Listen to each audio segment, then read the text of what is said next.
You're listening to Threads. My name's Luke Fraser, and this is The Tonic.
7 years in the making, 1990 to 1997, the beatific hypnagogia of a cappella by John Maguire. From Artesia, California, he was a student of both Penderecki and Stockhausen, and after living in the Netherlands, he settled in Germany for around 25 years, finding the artistic atmosphere there conducive and working as a pianist, organist, and composer while studying electronic music with the likes of Hans Ulrich Humpert. If we're going to call him a minimalist, then perhaps more than any other I can think of, he represents a synthesis between US minimalism and the concurrent European techniques of serialism and integral serialism, the systemization of each musical element according to preset series. He said in this regard that he is interested in particular in the fusion of elemental tonal functions with chromatic time structures, and the precision of his approach, plotting out the timbral and spatial evolution of sounds in minute detail, as evident in a cappella and his other pieces, does really start to sound quite Stockhausian. It was composed for and sung by his wife, the soprano Beth Griffith. He started by recording single tones that she sang, then making groups of recordings allotted to her different vowel sounds. Each of those groups of vowels consisted of several pitches that were then individually recorded at intervals corresponding to the range of Beth Griffiths' voice. And those groups were then effectively treated like digital instruments. Different sets of sounds were extracted and combined into strands of changing vowels, with these strands in turn being overlaid and synchronized to give the polyphonic sequences of two virtual choruses. In performance, Beth Griffith sings to the live playback of these two choruses of samples of her own voice, and there's a fair amount of spatialization in the piece that does perhaps get a bit flattened out in this stereo recording. But there's just something for me about the synthesis of the vocals that lifts the music out of the realm of mere quote-unquote sequencing of electronic music and creates something that, along with some recently played pieces on this show, is placed in that tantalizing space halfway between human and machine. For me, it suggests an unlikely synthesis of composers as seemingly diverse as Philip Glass, Arvo Pärt, and Stockhausen, whilst having something slightly medieval or even antique to it in all that luminous vocalizing. The album it's taken from, Pulse Music 3, Vanishing Points, a cappella, comes highly recommended, in particular the first of those pieces that makes great use of the potential of spatialization with stereo. All the pieces were originally for multi-speaker systems. It was released on Sargasso in 2002.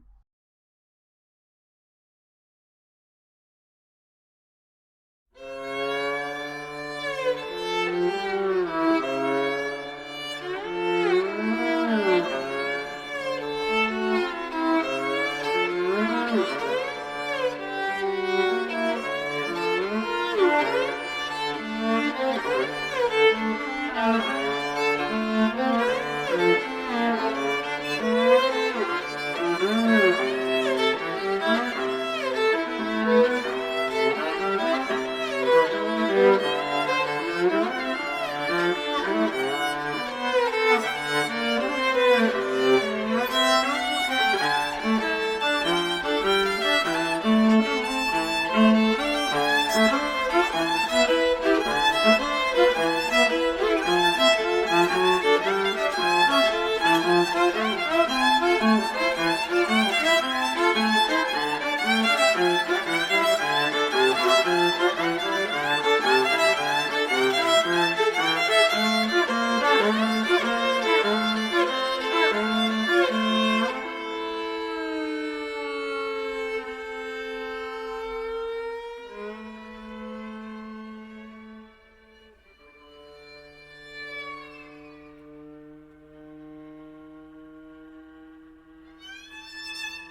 heady, earthy, angry, just brilliant. That's LA-based composer Carolyn Chen's My Loves Are in America, written in 2020. She's described herself as making music to look into the inner lives of things. She's a longtime player of the guqin, the Chinese zither traditionally played outdoors for private meditation, or in her words, to still the spirit and return to the harmony of nature. And for me, a sense of that situatedness really comes out in this piece for a duo of violin and viola. It's a meditation on the current political and economic discrimination being wrought upon undocumented people in the US, the separating of families at the Mexican border, those from South America, from Haiti, from Jamaica, along with the refusal of entry at northern borders for those arriving from Canada, from Africa, and the legalistic justifications for such actions. It's brilliantly written, evocative in its riffs of rootsy Americana on one level, yet shot through with alternately starker, keening, and harsher passages that suggest to me the sadness, pain, and loss of separation. And the transitions between those moods are sinuous, sometimes subliminal, and often surprising. One thing giving way to something quite different, and yet with a logic that ties the whole piece together, with a confidence that suggests a fully formed style in its own right. It's taken from the consistently great eponymous debut album by Aperture Duo. They are Adrienne Pope, violin, and Linnea Powell on viola. And that's just been released last month on Populist Records.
There's something I find pretty ingenious in the formalism of that. That's Louis Henrik Udo's A Quartet for Palladio, written in 1998. And Palladio was a Renaissance architect active in the Venetian Republic of the late 16th century. I would say the piece is based on a painting of the same name by the composer, but it strikes me as being more a literal rendering of it, always bearing in mind the metaphorical leap of faith in going from one medium to another. He's described it as a process of visual perception leading to sonic solution.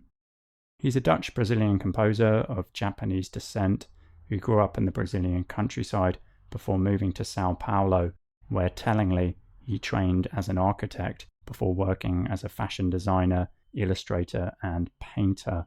He's now based in Amsterdam, and he's self-taught as a composer, having developed a process of using his own painting as the start point for composition. He usually writes in such a way as to leave certain aspects open to the musicians. In that piece, for example, each of the 4 instruments may only use 4 pitches or sounds, which are then assigned to precise rhythms in the score, with those rhythms coming from the painting. As he said, in this way, the musicians can imprint their own personalities on the music they are performing without compromising the identity of the composition. It's a nice way to produce music that can surprise again and again in each new performance. And that was played there by members of Apartment House.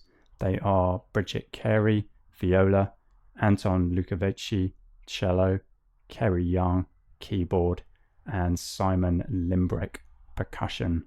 The album, Louis Henrik Udo, Chamberworks, released on Another Timbre in 2020.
That first piece just instantly caught me when I first heard it last year, sounding like some kind of extraterrestrial bird chick that is in fact bassoon, or bassoon mouthpiece, I'm guessing, as played by Dana Jessen on her album Winter Chapel from 2020.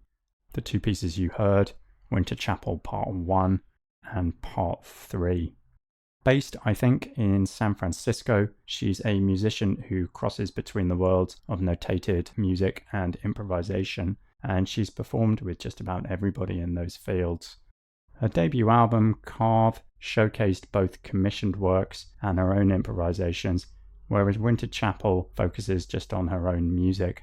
It was recorded at Oberlin College's Fairlight Chapel in Ohio, not in fact some kind of enchanted mountain cave as I had envisaged it when I first heard it.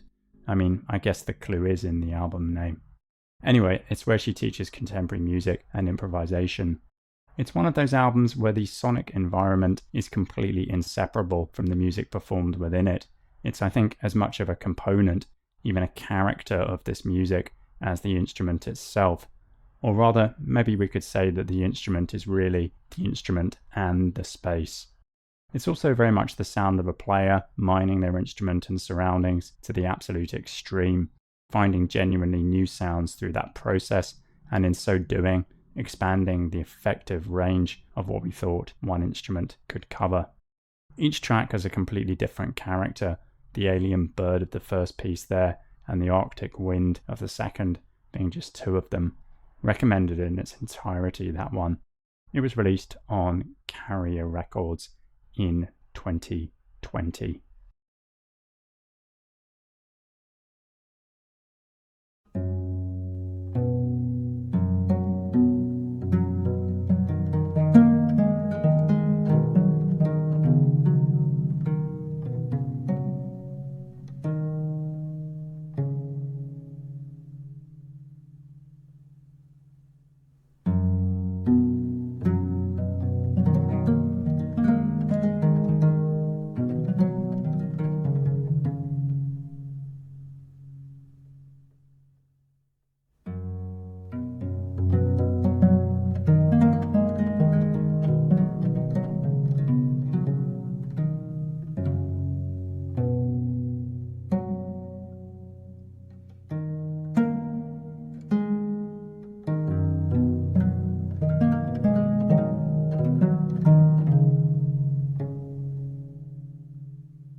So when does a cello sound not like a cello?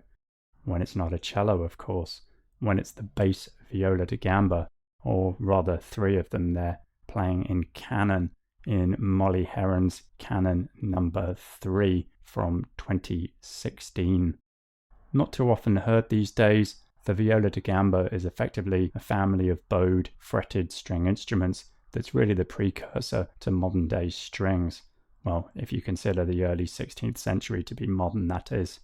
They're all, even the small ones, held between the legs when played, hence the name viola da gamba, viol for the leg. Sounding something like a cross between a cello and a guitar, I'm guessing due in part to the fretting, they have, to my ears at least, a greater purity of tone than modern strings, especially without all that vibrato. Or in the composer's words, they're sweet and harsh, rich and delicate, airy and earthy, with a deeply human capacity for expression. The album that piece is from, Through Lines, is a recent collaboration between Molly Heron, a New Hampshire native, and the group Science Fictor. Each piece on it focuses on a different found element, be it a form, a gesture, a tuning, an articulation, or an aspect of physicality. I'm inspired by the versatile beauty of this instrument, she said. It contains so many colours and characters. I think of these pieces as each honing in on a different aspect of the viol. Here's one more from the album.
Roll from 2016 by Molly Heron.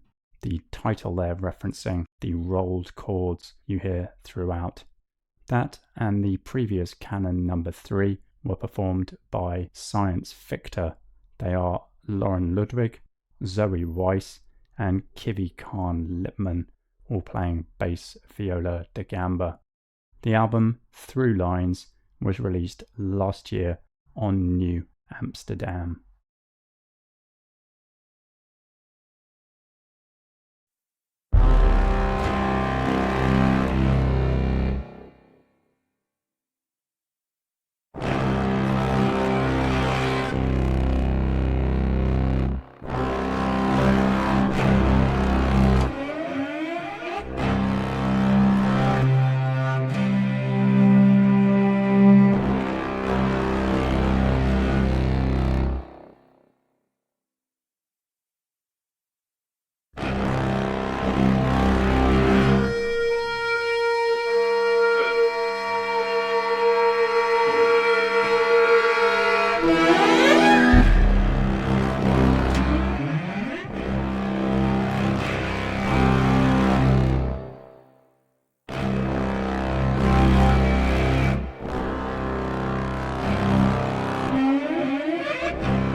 Hans Zimmer, but good, as one internet commenter described it.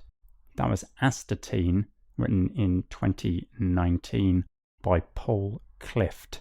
He's an Australian composer based in Basel, Switzerland, who describes his music as attempting to make abstract associations with concepts such as linguistics, modernist literature and painting, cognitive phenomena, and extra-European musical traditions.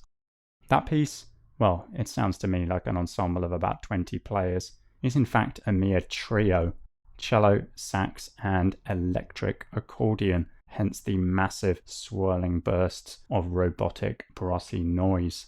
And astatine, it's the rarest naturally occurring element on Earth. It comes into existence through the decay of heavier elements, and itself decays within anything from a fraction of a second to a few hours. It is estimated that at any given moment, less than a gram of it exists in the Earth's crust. As Paul Clift describes it, it's therefore part of a process of the destruction of matter, of the sudden entropic scattering of quantum energy, which had lain inert for aeons. It's definitely one of the most vivid examples I can think of in terms of pieces that aim to suggest or replicate complex real-world processes, particularly those on the atomic level. They don't always fill me with joy. But this has got a real elemental grown power to it, and it works equally for me both musically and analogously. And God, it must be a bit of a blowout to see live. It was performed by Trio Satan Wind. They are Olivia Steimel, accordion, Carola Orman, cello, and Jonas Schanz on sax. And you can see it on the Score Follower YouTube channel.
Why wouldn't you just say a hunger? Why wouldn't you? Why wouldn't you? Why wouldn't you?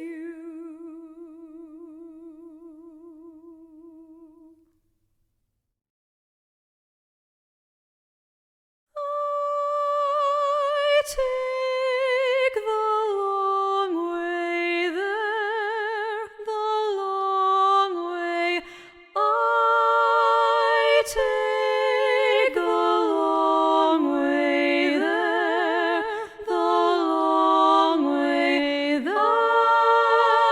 take the long way there, the long way. It's been a year, and I've got time in a pocket, fingerprint bruises, deep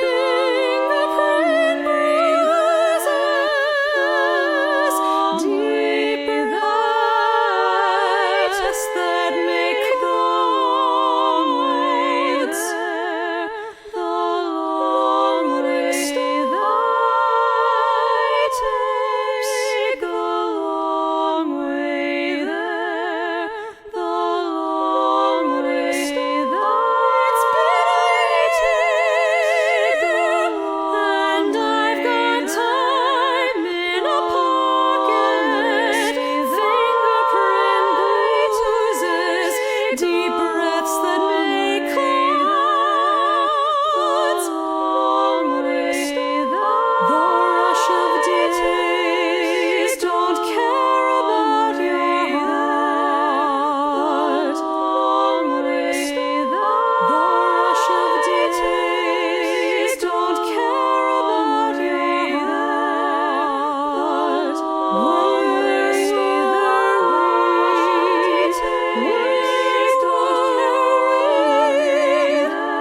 with the sky ripening at sunset, with the branches forming cages overhead. Where were your words? I take your words. Where were your words?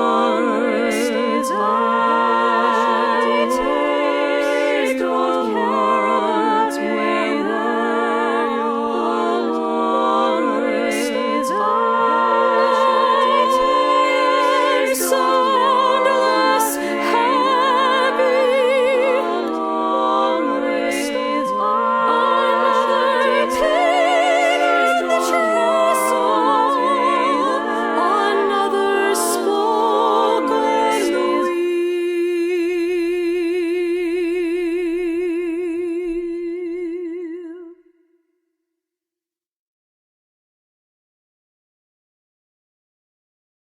Great use of loop pedal there.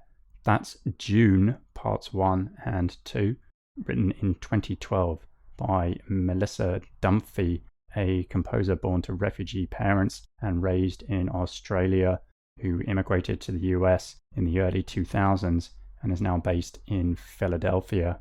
She's probably best known for her breakthrough 2009 work, the Gonzalez Cantata, based on the Senate Judiciary Committee hearings of former Attorney General Alberto Gonzalez, who became mired in the fallout from the exposure of the Bush administration's use of warrantless surveillance of US citizens and use of enhanced interrogation techniques in the post-9/11 war on terror. That piece even garnered mainstream TV coverage in the States, no mean feat for contemporary classical music. Meanwhile, that piece, June, in 2 parts, was composed for Voice of This Generation and Network for New Music. It's actually for any solo voice, so any range, along with loop pedal, and it's a creative use of that effect, weaving vocal lines that dovetail with each other as they cascade down in the second part there. It's based on the poem of the same name by Lauren Riles Smith, itself in 2 parts, and relating the experience of a relationship across 2 consecutive Junes, from the lethargy and tension of the first to the retrospective reflections of the second. It was performed by Jessica Lennox voice and loop pedal, and it was released on the EP June on Bandcamp in 2012.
something very satisfying about that, a bit like scratching an itch. That is Ut, written in 2005 by Marcus Bolter. Originally from Rio de Janeiro, he moved to the US in the 90s and is currently based in New York, where he has become very embedded in the music scene. And it's a common cliche of composers, but in this case his music really does run the gamut, moving through a very wide range of styles and aesthetics, from spectralism to post-minimalism, and often emphasizing unusual timbres or sound colors and teasing out the dramatic potential of live performance.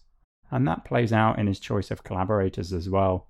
Alongside major commissions from contemporary classical music venues and ensembles, he's recently worked with the likes of Deerhoof, Alarm Will Sound, and Paul Simon, just to pluck a few names out of the proverbial hat there. That's a solo viola you heard in that piece, which focuses on the sonic potential of tremolo, or the rapid alternation between a note or two different notes, and uses different bow pressures to move between pitch sound and white noise. It was performed by Nadia Sirota from her debut recording, First Things First, and that was released on New Amsterdam in 2009.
That is a bit of a gem. Written in 1960 by Lina Pires de Campos. That is Acalanto, or Lullaby. From Sao Paulo, she was a pianist and teacher. She founded her own piano school, alongside writing both classical and popular music. And that's just a lovely little piece, combining a lyrical directness that could have come straight out of the pages of the likes of Schumann, along with that slow, lilting samba rhythm. It was performed by Ciao Pagano and is taken from the album Opera para Piano, and that was released on Regia Musica back in 1998.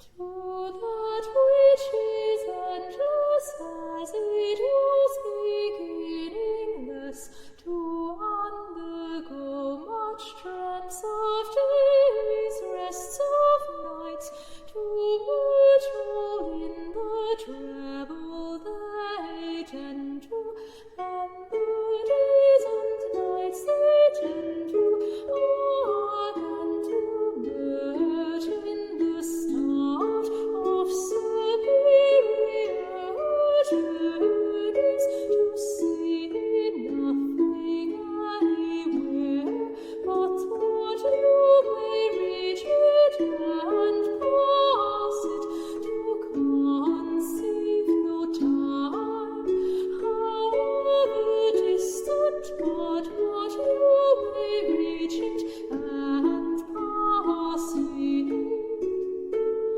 to look upward on the road, but it stretches and waits for you, however long, but it stretches and waits for you, to see no being not God's of any, but you also go thither.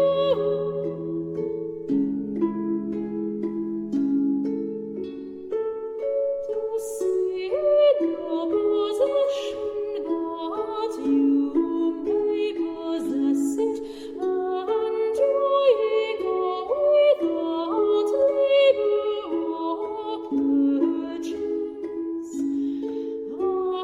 abstracting the feast, yet not abstracting one particle of it, to take the best of the farmer's farm, and the rich and similar, and the chaste blessings of the well-married couple.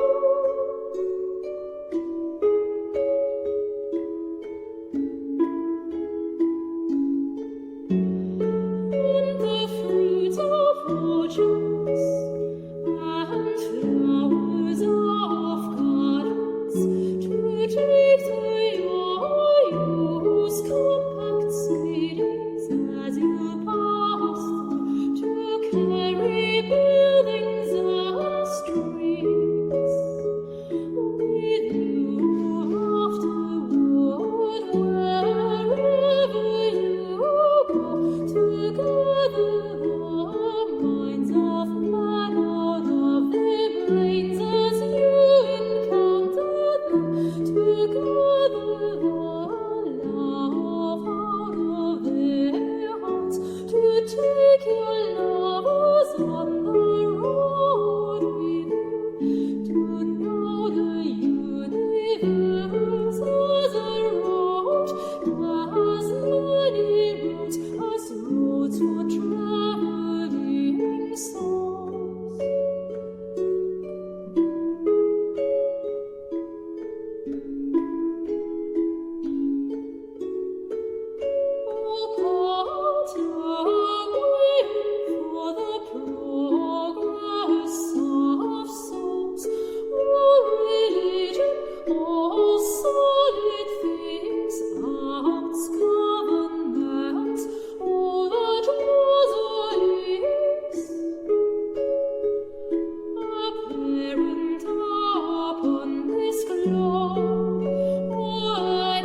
stately, solemn, sad, withdrawn, baffled, mad, turbulent, feeble, dissatisfied, desperate, proud, fond, sick.